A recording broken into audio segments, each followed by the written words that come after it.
Litbang Kompas kembali merilis elektabilitas parpol hasil survei bulan April dan Mei. Hasil survei elektabilitas parpol masih relatif stagnan. Deklarasi baca pres belum signifikan memberikan efek elektoral ke partai politik. Litbang Kompas kembali merilis survei elektabilitas partai politik. Survei dilakukan pada bulan April dan Mei atau setelah sebagian parpol mendeklarasikan bakal capres mereka. Hasil survei memperlihatkan partai pengusung Ganjar Pranowo, PDIP dan P3 relatif stagnan atau naik tipis dibanding survei sebelumnya. PDIP masih menjadi parpol yang memiliki elektabilitas relatif tinggi dengan raihan suara 23,3%. Sementara P3 hanya meraih suara 2,9%.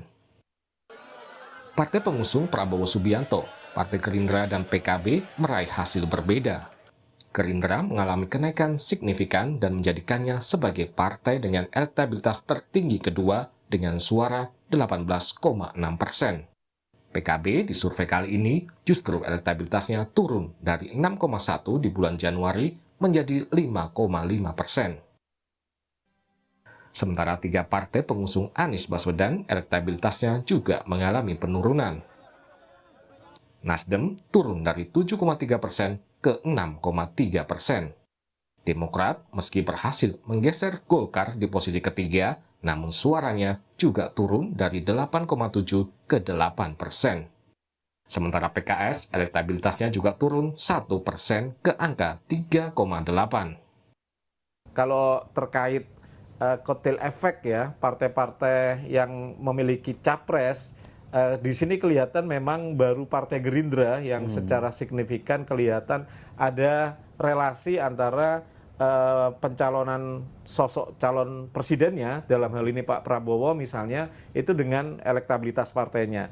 Sementara PDIP relatif stagnan dengan sudah mencalonkan Pak Ganjar sebelum Lebaran kemarin tanggal 21 April, sementara Partai Nasdem yang notabene sudah resmi mencalonkan Pak Anies juga belum kelihatan partai ini mengalami atau setidaknya mendulang insentif elektoral dengan pencalonan Pak Anies, kotel efeknya tadi. Sementara Partai Golkar elektabilitasnya menurun dari 9% ke 7,3%. PAN di survei bulan Mei ini naik dari 1,6 ke 3,2%. Partai non-parlemen Perindo turun ke angka 3,1%. Partai-partai baru dan partai non-parlemen lainnya perolehan suaranya masih di bawah 1%. Tim Liputan, Kompas TV. Bagaimana membaca peta elektabilitas parpol dari hasil survei Litbang Kompas dan seperti apa pengaruh capres terhadap elektabilitas parpol pengusungnya? Kita akan diskusikan bersama Wasekjen PD Perjuangan Arief Wibowo, Ketua DPP Nasdem Effendi Khoiri atau Gus Coy, dan peneliti Litbang Kompas Yohan Wahyu. Selamat malam semuanya. Selamat malam Mbak Sri. Baik, Mas Yohan, jadi kalau kita membaca dari elektabilitas partai politik yang sudah ada koalisi mulai terbentuk perlahan-lahan, apa hasil dari survei Litbang Kompas? Ya, kalau kita memahami survei itu lebih tepat dipakai untuk membaca pola gitu ya. Polanya kan sudah kelihatan setidaknya 10 kali survei Litbang Kompas sejak 2019 sudah kelihatan pola yang pertama pilihan-pilihan terhadap partai itu lebih condong ke partai-partai parlemen saat ini ya. Total kalau kita lihat trennya itu sekitar hampir 70% responden pemilih itu memilih partai-partai parlemen yang saat ini ada di parlemen ya, 9 partai itu. Artinya memang dominasi elektoral itu memang lebih ke mereka. Di dalam 9 partai ini kalau kita lihat memang 4 besarnya itu selalu misalnya PDIP, Gerindra, Golkar, dan Demokrat, itu 4 besar. Kemudian di papan menengah memang kelihatan PKB, Nasdem, PKS gitu. Artinya memang secara pola itu yang harus kita pahami. Kemudian apakah kemudian ada naik turun? Kalau memahami naik turun itu juga kita harus menyertakan sejauh mana kenaikan dan penurunannya itu dengan sampling error ya. Sampling error kita kan 2,8%. Artinya kalau memahami tadi misalnya apakah Nasdem dari Januari 2023 7,3%, kemudian Mei 2023 6,3%, selisih secara angka memang turun satu Oke. persen, tapi kalau kita memahami statistik, dia masih di bawah sampling error kita, artinya memang stagnan gitu. Mhm. Hal yang sama dengan partai-partai lain yang penurunan dan kenaikannya masih di bawah sampling error kita. Yang jelas secara pola bisa kelihatan orientasi pilihan publik kita itu masih mengacu pada partai-partai parlemen saat ini. Itu Cindy. Ada pengaruhnya dari koalisi-koalisi yang mulai sedikit-sedikit terbentuk ini, PDI Perjuangan dengan P3, kemudian Ya, Nasdem dengan Demokrat dan PKS, ada Gerindra nah, dengan PKB. ya kalau kita lihat dari koalisi, paling tidak koalisi yang sudah diwacanakan cukup kuat ya, Ya. koalisi perubahan, di situ ada Demokrat, ada Partai Nasdem dan PKS. Ini kita coba analisis, kita gabung ketiganya pemilihnya itu 31%, artinya lebih banyak gitu ya, sebagian besar 31% dari kumpulan dari responden pemilih tiga partai ini tuh mengarah ke Pak Anies memang. Hal yang sama juga koalisi yang secara komunikasi politiknya intensif, misalnya Gerindra dan PKB, coba kita gabung, cross analisis, cross tabulasi gitu, pilihan-pilihan respondennya ke Pak Prabowo 49,1% dari Oke. total gabungan dua partai ini tuh 49,1% itu memang ke Pak Prabowo. Mhm. Hal yang sama dengan responden pemilih PDIP, Ya. itu separuh lebih itu mengarah ke Pak Ganjar. Artinya apa? Dari data ini kita baca komunikasi politik yang kemudian berupaya membangun koalisi Mhm. partai itu sudah mendapatkan atensi dari pemilih masing-masing partainya. Dengan Oke. kelihatan data tadi ya, sejalan gitu ya dengan Ya. orientasi pilihan capres yang akan diusung gitu ya dengan pilihan pemilih dari partainya gitu. Jadi memang ada pola yang relatif sinergis ya Baik. antara pilihan koalisi Mhm. yang kemudian mengusung capres tertentu diikuti dengan atensi pilihan dari pemilih partainya terhadap capres. Oke, masih inline atau sejalan. PDI Perjuangan Ya, juga masih teratas. Tapi ternyata deklarasi Ganjar belum banyak meningkatkan elektabilitas PDI Perjuangan secara signifikan. Gimana nih, Pak Arief? Ya, saya kira eh, hal-hal seperti itu tentu menjadi bagian dari kajian kami dan antisipasinya ke depan seperti apa. Mhm. Lalu, sudah pasti bahwa diperintahkan kepada partai sekaligus kepada Pak Ganjar untuk turun ke bawah, untuk menyapa rakyat, senyum, sapa, dan salam, untuk membantu rakyat yang bisa diikhtiarkan semaksimal mungkin. Ya. Saja partai juga berkonsolidasi, tidak hanya untuk menguatkan dirinya secara organisatoris, tetapi juga untuk menggalang kekuatan agar bisa memberikan dukungan yang maksimal kepada Pak Ganjar Pranowo. Jadi Pak Ganjar juga bekerja, kita harapkan bekerja sehebat-hebatnya, termasuk soal menyangkut citra diri dan lain sebagainya. Ya, kerja lapangannya diperkuat, beliau harus keliling seluruh Indonesia, partai sendiri juga begitu. Mhm. Ya, jadi bahwa seluruh survei sebagai satu potret situasi dan kondisi objektif hari ini menjadi bagian yang Oke. penting diperhatikan oleh partai agar kita tahu bahwa kita sedang dalam situasi seperti apa, jika ada kekurangannya apa, dan seterusnya. Baik. Ya. Koalisi dan juga baca presnya inline semuanya ke Ganjar, ke Prabowo, ke Anies Baswedan. Tapi kalau lihat dari Prabowo Subianto, Gerindra kenaikannya paling besar dibandingkan partai-partai lain sampai mencapai lebih dari 4%. Ini mengkhawatirkan untuk PDI Perjuangan karena ada dibuntuti oleh Gerindra dan Prabowo Subianto? Itu bagian yang kita perhatikan dengan baik. Ya. Loh, kok bisa Gerindra naiknya tajam, sementara PDI Perjuangan kalau dari data survei Litbang Kompas hanya naik 0,4%, ya. Stagnan lah bisa disebut itu. Bisa disebut sebagai stagnan, ya. Mhm. Terus ada kenaikan tipis sekali, masih di bawah angka margin of error-nya. Ya. Itulah yang tentu menjadi bahan bagi kita, tapi tentu juga kita banding dengan hasil survei yang lain, ya. Karena saya kira tidak hanya Litbang Kompas yang selama ini surveinya objektif, ada SMRC, ada Carta Politika, dan lain sebagainya. Tentu itulah yang jadi bahan bagi kita untuk bagaimana kita bergerak ke depan menjadi lebih progresif, ya. Dan tentu saja tidak saja menaikkan elektabilitas partai, ya, PDI Perjuangan, tetapi juga Pak Ganjar Pranowo sekaligus sebagai calon presiden yang sudah kami putuskan. Baik, dibandingkan dengan partai PDI Perjuangan yang naik meskipun tipis setelah mendeklarasikan Ganjar Pranowo, beda dengan elektabilitas partai Nasdem dan partai koalisi Anies Nasdem terutama. Justru turun nih, Gus Coy. Gimana menanggapi survei Litbang Kompas ini? Ya, Mbak Cindy, pertama terima kasih pada Litbang Kompas yang terus menerus melakukan survei ya. Yang perlu saya sampaikan adalah sebelum kita mendeklarasikan Anies, seluruh lembaga survei eh, punya data atau menghasilkan surveinya, Nasdem tidak pernah di atas 4%. Mhm. Coba lihat itu semuanya. Oke.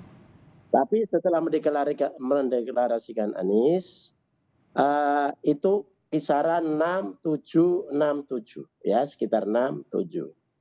Bahkan mungkin ada yang 8 gitu ya. Artinya kita punya calon presiden ini naik elektabilitas Nasdem, ya. Nah, semua itu kita ucapkan terima kasih. Tapi Nasdem punya sejarah. Selama dia ikut pemilu ikut pemilu yang pertama 2014, 1 tahun sebelum pemilu 2013 itu 0,00% lah kira-kira itu. Dari tidak ada menjadi ada, menjadi 36 kursi. Kemudian masuk pemilu 2019, seluruh survei, lembaga survei sekitar 3%, ya, atau 2, sekian persen, tapi hasilnya menjadi sekitar 9% lebih, ya, dengan kursi 59. Kalau 2014 sekitar 36 kursi, gitu. Nah, sekarang mau masuki pemilu 2024, Ya. kita punya 6% itu saya kira udah bagus, ya. Sudah Nah, bagus kita ya. bekerja terus. Nanti Jadi Gus Coy, hasilnya 2024 yang akan datang bisa 15% karena kenaikannya Anda selalu sangat yakin, optimis dengan itu, mengulang sejarah bisa bahkan 15%. Tapi kan kita baru karena juga tahu, Gus Coy, beberapa waktu kita lalu ada memang kasus korupsi yang menjerat sekjen Partai Nasdem. kita para caleg bekerja secara serius. Dulu sebelumnya juga ada, mau masuk 2014 ada terkena KPK juga, 2019 juga ada. Jadi ini kerja institusi, kerja kader, sekaligus kerja para caleg. Tapi Jadi yang kami kena sekjen loh, Gus Coy. Yang dulu kena juga sekjen, pernah pengaruhnya gimana nih ke elektabilitas nanti? dulu juga kena sekjen. Yang pertama kan juga sekjen. Jadi nggak ada masalah. Jadi siapapun, karena yang korupsi bukan partainya, yang korupsi itu adalah personalnya, ya sudah, silakan diproses, partai tetap jalan terus, dan tetap kita yakinkan pada publik bahwa Nasdem salah satu partai yang layak untuk dipercaya. Oke, Nasdem terus percaya diri mengusung juga Anies di pemilu 2024. Gimana Pak Arief membaca, dan Nasdem percaya diri 15% lah. Artinya juga ini apakah juga akan mengganggu pencapresan Ganjar Pranowo nanti oleh PD Perjuangan? Kalau mengganggu ya relatif ya, tapi kan berkompetisi. Ya ini namanya balapan, racing. Ya, nggak ada yang mengganggu, kita nggak saling mengganggu loh ya. Kan namanya juga kompetisi, ada yang lebih unggul, ada yang akan Tapi mengganggu tidak dengan boleh keunggulan saling itu. mengganggu. Ya, jawab siapa itu? Pak Arief silakan. Saya. Ya. Ya, itu. Jadi kalau Partai Demokrasi Indonesia Perjuangan tentu berikhtiar ya, dengan strategi yang sudah kita canangkan bahwa pemenangan kita itu berbasis gotong royong, Ya. dan tumpuan terpentingnya adalah mesin partai yang solid dan bergerak secara intensif dan Spartan. Ya. Spartan itu ada keajekan, ada militansi dan seterusnya. Nah, itulah yang kita pacu terus-menerus. Ya. Apa yang menjadi kebijakan, program yang baik yang sudah ada baik di pemerintahan maupun yang dilakukan oleh partai secara mandiri, yaitu yang kita gelurakan secara terus-menerus. Nah, pada sisi yang lain tentu kita juga memiliki kewajiban memenangkan Pak Ganjar Pranowo sebagai calon presiden yang sudah diputuskan oleh Ketua Umum Partai kami untuk kita menangkan juga. Maka mengkolaborasikan dua kerja antara kerja partai ya, yang itu menjadi tanggung jawab sepenuhnya partai, seluruh pengurus partai dan kader sampai pada tingkat yang paling ujung adalah di setiap dusun atau kampung. Kemudian juga Pak Ganjar yang juga harus dikawal oleh partai dengan baik. Tentu juga membutuhkan dukungan masyarakat secara luas. Nah, karena itu pemetaan sudah kita lakukan dengan detail. Seluruh caleg kita sudah perintahkan di setiap wilayah apa yang menjadi masalah, apa yang harus glorifikasi yang harus disampaikan pada masyarakat dan seterusnya, itu menjadi bagian dari satu kampanye masif ya dan aktif dari seluruh kader partai. Nah, Itu nanti tentu akan bisa relawan-relawan meningkatkan elektabilitas dengan signifikan, Pak Arief, targetnya. ya, kenapa? Targetnya akan bisa meningkatkan elektabilitas PDI Perjuangan secara signifikan nanti menuju 2024. Sudah pasti, ya. Sudah pasti. Kita kan memiliki satu target pencapaian dari hasil pemilu 2024 kelak ya, yang coblosannya tanggal 14 Februari dengan target yang sudah dicanangkan oleh partai. Berapa kursi yang harus didapatkan di setiap daerah pemilihan, berapa secara nasional dan seterusnya, mulai jenjang kabupaten kota, provinsi sampai dengan DPR pusat. Bahkan di tingkat presiden untuk capresnya juga kita sudah petakan dengan baik ya, mana wilayah-wilayah lemah yang harus kita kerjanya lebih keras supaya terjadi peningkatan yang signifikan, kemudian mana yang sudah kuat kita perkuat lagi. Oke, baik. Yang menjadi hasil survei dari Litbang Kompas pun menjadi catatan penting kita. Misalnya di wilayah Sumatera, Gerindra luar biasa, ya di wilayah Kalimantan luar biasa, Sulawesi Selatan luar biasa. Waktu dekat tentu kita juga akan panggil pimpinan partai kita di wilayah tersebut untuk mendiskusikan serta melakukan satu upaya untuk mengatasi situasi yang kita hadapi di mana PDI Perjuangan masih belum dari sisi Mas Yohan, apakah Litbang Kompas juga merekam apa sebenarnya kelemahan atau celah yang belum diisi oleh partai politik sehingga kenaikannya tidak signifikan dibandingkan partai politik lainnya seperti misalnya Gerindra, kalau dibandingkan dengan PDI Perjuangan kan PDI tidak terlalu signifikan, malah disebut stagnan. Apa sebenarnya kekurangannya dan mengapa juga ada partai politik yang turun? Apa faktor penyebabnya? Nasdem misalnya, ada Gus Coy di sini. Ya, sebenarnya kan survei-survei ini kan sebenarnya juga studi persepsi ya. Jadi responden itu survei-survei seperti ini pasti yang mempengaruhi adalah emosi dan persepsi responden. Emosi dan persepsi responden itu dipengaruhi oleh informasi yang dia konsumsi. Apa informasi yang dia konsumsi paling nggak selama 3 bulan terakhir, karena kita surveinya tiap 3 bulan, itulah yang sebenarnya paling banyak mempengaruhi emosi dan persepsi responden. Nah, 3 bulan terakhir ini apa yang terjadi, itu yang mungkin bisa kita lihat atau setidaknya bisa menjadi jawaban apa misalnya komunikasi politik yang 3 bulan terakhir yang dilakukan Pak Prabowo yang begitu masif misalnya, itu mungkin sedikit banyak mempengaruhi emosi dan persepsi responden. Jadi tidak banyak hal yang bisa kemudian secara pasti menjelaskan kenapa ini naik, kenapa turun, tapi setidaknya persepsi dan emosi itu dipengaruhi oleh peristiwa-peristiwa politik apa saja yang ada di selama 3 bulan terakhir. Nah, saya sih melihat momentum-momentum lonjakan elektoral, perubahan elektoral itu bisa terjadi yang pertama adalah pengumuman capres. Ini kan sebenarnya efek kejut gitu ya, yang bisa kemudian mempengaruhi emosi dan persepsi.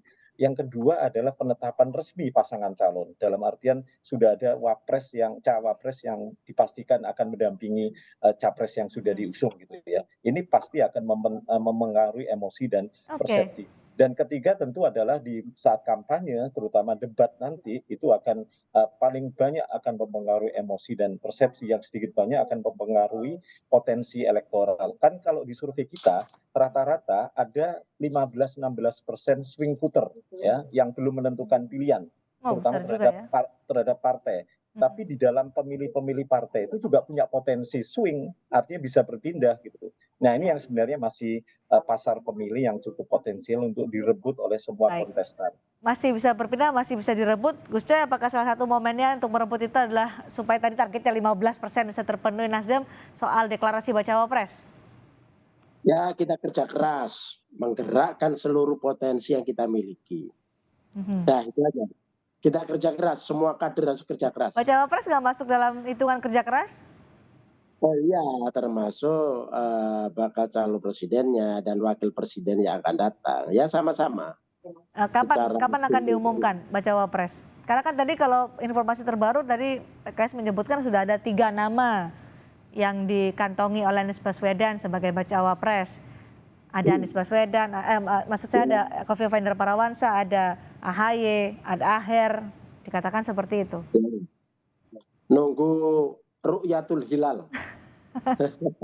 Jadi nunggu waktu yang tepat. Ya, Tunggu Rukyatul Hilal. PDI Perjuangan juga menunggu hal yang sama. Dari 10 nama sudah kamu mengerucut, Nasdem sudah 3 loh mengerucut. Kayak udah mendekati lagi nih untuk tahu siapa bacawa presnya. PDI gimana, Pak Arief? Ya itu kalau PDI organisasi ya. Jadi ada kewenangan dan kewenangan itu adalah ketua umum. Ya tentu akan dibicarakan dengan berbagai pihak termasuk dengan Presiden Jokowi. Ya, Nah, saya kira itu saja tugas orang kader partai sekelas saya menguatkan barisan di bawah. Ya, strong voters-nya harus lebih kuat, yang masuk kategori swing voters untuk bisa diurus dengan baik agar secara bertahap bisa kita pastikan masuk menjadi bagian yang bisa dikategorikan sebagai strong voters juga. Jadi intinya supaya nanti pada menjelang 14 Februari potensi elektabilitas kita itu tidak saja menguat dan seringkali terjadi adalah cair, tapi betul-betul kuat dan dipastikan bahwa itu suara yang tidak akan pernah berpindah. Nah, tinggal kita kita besarkan pada saat masa kampanye yang 75 hari menjelang 14 Februari. ada kemungkinan untuk memperluas koalisi? Menggandeng Golkar mungkin? Saya kira itu bagian dari yang harus dilakukan oleh partai. Ya, koalisinya hari ini yang secara resmi adalah dengan Partai Persatuan Pembangunan. Maka kemudian juga akan bertambah dari partai-partai yang lain. Nah, tergantung nanti bagaimana dinamika di lapangan. Saya kira semua partai yang sudah menetapkan capres adalah PDI Perjuangan, ya, yang kemudian diikuti oleh P3 dan kemudian baru Pak Anies Baswedan dengan Partai Nasdem, ya, PKS dan Demokrat. Nah, apakah koalisi-koalisi nanti akan permanen atau akan stabil sampai pada saat coblosan, kita juga belum tahu. Lapangannya masih lumayan tinggi dalam dinamikanya. Ya, semua partai dan sekaligus capres bermanuver dalam konteks ini adalah melakukan penggalangan untuk bisa memastikan bahwa kita menang Partai Demokrasi Indonesia Perjuangan dalam Pileg dan Ganjar Pranowo Presiden di dalam Pilpres. Oke, Mas Johan, terakhir hari ini sudah dirilis soal elektabilitas partai politik. Elektabilitas capres kapan dirilis, Mas, oleh Bang Kompas? Ya, insya Allah besok kita rilis edisi calon presiden, bagaimana naik turun dari bakal calon presiden. Tunggu saja besok, Cindy. Apa yang bisa kita tangkap dari nanti rilis yang disampaikan oleh soal capres besok? Ya, setidaknya seperti yang saya sampaikan tadi, ada korelasi yang cukup signifikan ya, koalisi itu dengan elektoral partai. Hal yang sama, partai juga memberikan sumbangan elektoral kepada bakal calon presiden. Survei menjawab itu, data-data survei memang memperkuat itu. Jadi ada saling resiprokal itu ya, hubungan resiprokal yang saling memberikan insentif capres kepada partai, partai kepada capres. Baik, akankah semenarik elektabilitas partai politik yang dirilis hari ini? Ada yang stagnan, ada yang naik secara signifikan, ada juga yang turun. Kita nantikan besok. Terima kasih Mas Yohan Wahyu, terima kasih Pak Arief Bowo, terima kasih juga tadi Gus Coy sudah bergabung bersama kami di Sapa Indonesia Malam membahas soal hasil survei Litbang Kompas terkait dengan elektabilitas partai politik.